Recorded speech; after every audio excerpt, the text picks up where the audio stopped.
is something in which we should consider greatly.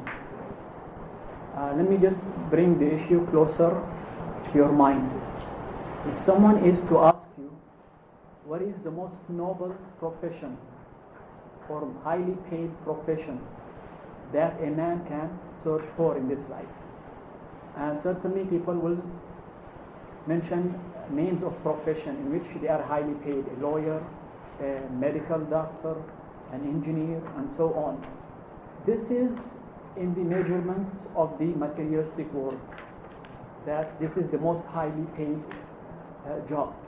But if we look to the issue from a different angle, if we look to the issue from the side of which is the most rewardable profession before Allah subhanahu wa ta'ala, the noble or the most noble of all professions before Allah the Exalted, certainly the answer will be totally different from what people usually consider in this materialistic world.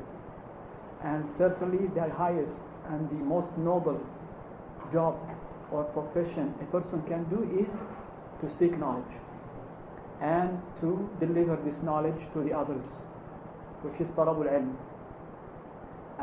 This is something which the most wise person should reconsider and pay attention greatly to. So if a wise person is to be asked which is the most noble profession before Allah subhanahu wa ta'ala, and certainly to carry the job done and carried by the messengers of Allah subhanahu wa ta'ala, which is to deliver this deen to mankind. And certainly the way to achieving all that is knowledge. Without knowledge we cannot deliver anything. And if this is the case, then we should re-evaluate our life and how our lives are going. In which direction is it going? Is it going in a direction where we have... You can take several copies. We should re-evaluate our entire life. In which direction is it going? Is it going in a way which will make us among the pioneers when it comes to winning the best out of this life before Allah subhanahu wa ta'ala? And not only that said, but also how should we rearrange our life in a way in which we can gain as much as we can from the knowledge that we are going to collect. So to rearrange your life, to reschedule your life in a manner that shows seriousness and great concern toward achieving this goal, this requires great commitment.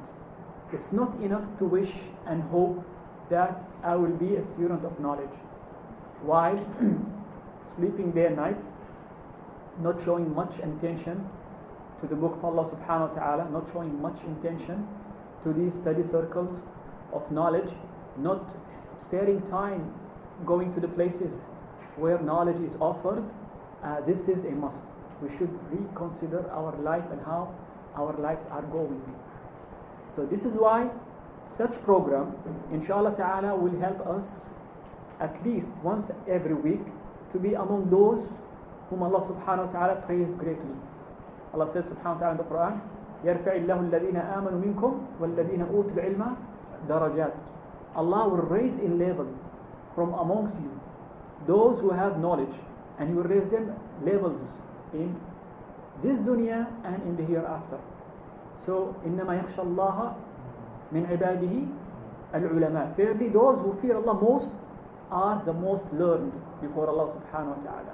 And we have so many ahadith that shows the importance of seeking knowledge and how much you gain by striving so hard to be upon this path, the path of collecting knowledge to the best that you can. We have the hadith of Abu Hurairah in Sahih Muslim and Abi Dhar that the Prophet said sallallahu alayhi wa sallam, من سلك طريقا يلتمس فيه علما سهل الله له به طريقا إلى الجنة.